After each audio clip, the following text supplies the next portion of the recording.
केरल में 31 जुलाई और 1 अगस्त को मुकम्मल लॉकडाउन का फैसला किया गया है। कोरोना के बढ़ते मामलों के पेश नजर यह कदम उठाया गया है। मरकजी हुकूमत केरल के लिए 6 रुकनी टीम रवाना करेगी।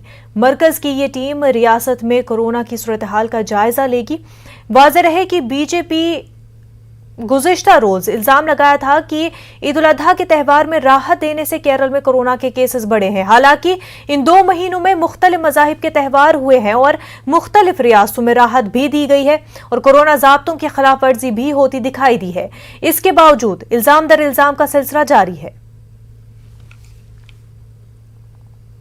हमारी नुमाइंदा रचना हमारे साथ जुड़ चुकी है। रचना, केरल में बढ़ते केसेस के हवाले से मरकज की तरफ से टीम जाएगी जो कि तमाम तर हालात का जायजा लेने जा रही है।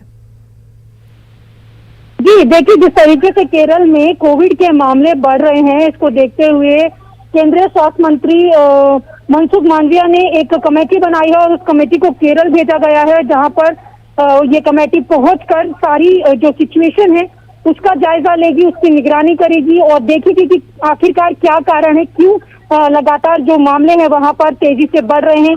क्योंकि केरल में पूरी तरीके से लॉकडाउन लगाने की बात भी वहां पर की गई है, 2 दिन का लॉकडाउन लगाया गया है। तो तेजी से जो मामले बढ़ रहे हैं, क्योंकि अगर पूरे देश की बात करें तो कोविड के मामले घट रहे हैं, लेकिन केरल की बात अगर हम करें, क्योंकि तीसरी लहर की संभावना जताई जा रही है और इसी बीच जिस तरीके से लगातार मामले बढ़ रहे हैं, ये एक चिंता का विषय है और सरकार नहीं चाहती है कि किसी भी राज्य में इस तरीके से। बिल्कुल रचना, सरकार नहीं चाहती है कि इस तरह से केसेस फिर से बढ़े और कोई सिचुएशन फिर से बढ़ जाए। लेकिन रचना, जिस तरह से बीजेपी फिर से इस मामले को लेकर के जो है हिंदू मुस्लिम में इसमें कन्वर्ट कर रही है और कहा है कि ईद उल अजहा के मौके पर जिस तरह से केरल में छूट दी गई उस वजह से केसेस बढ़ रहे हैं, जबकि दीगर रियासतों में भी छूट दी गई, कई और त्यौहार भी हुए, लेकिन एक बार फिर जो है बीजेपी अपने माइनॉरिटी को लेकर के टारगेट करने वाले अंदाज में दिख रही है।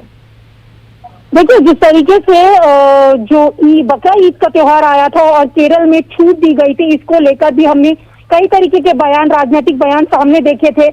तो ये कारण एक जरूर यहाँ पर बताया जा रहा है, लेकिन असल क्या स्थिति है, क्या कारण रहे कि ये पूरे मामले तेजी से वहां पर बढ़ने लगे, इसी को देखकर एक कमेटी बनाई गई है और कमेटी को केरल भेजा गया है, जो वहां पर जाकर तमाम स्थितियों का जायजा लेगी, पता करेगी कि आखिरकार क्या कारण रहा, क्यों इस तेजी से मामले वहां पर बढ़ रहे हैं।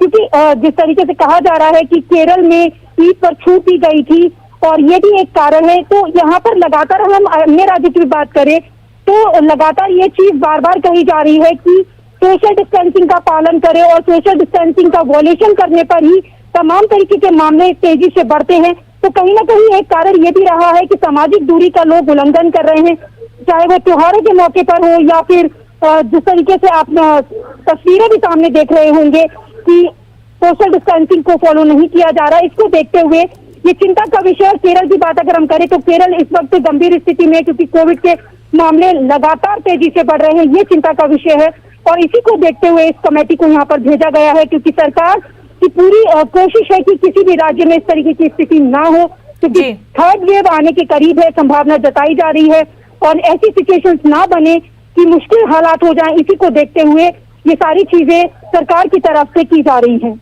बिल्कुल, तमाम तर कोशिशें की जा रही है और केसेस भी बढ़ रहे हैं। ऐसे में तीसरी लहर का भी खदशा है, लेकिन इस पूरे मामले को लेकर के भी जो है पॉलिटिकल पार्टियां सियासत कर रही है। रचना, बेहद शुक्रिया तमाम तर तफसीलात के लिए। नाजरीन, बुलेटिन में फिलहाल इतना ही। हमें दीजिए इजाजत। आदाब।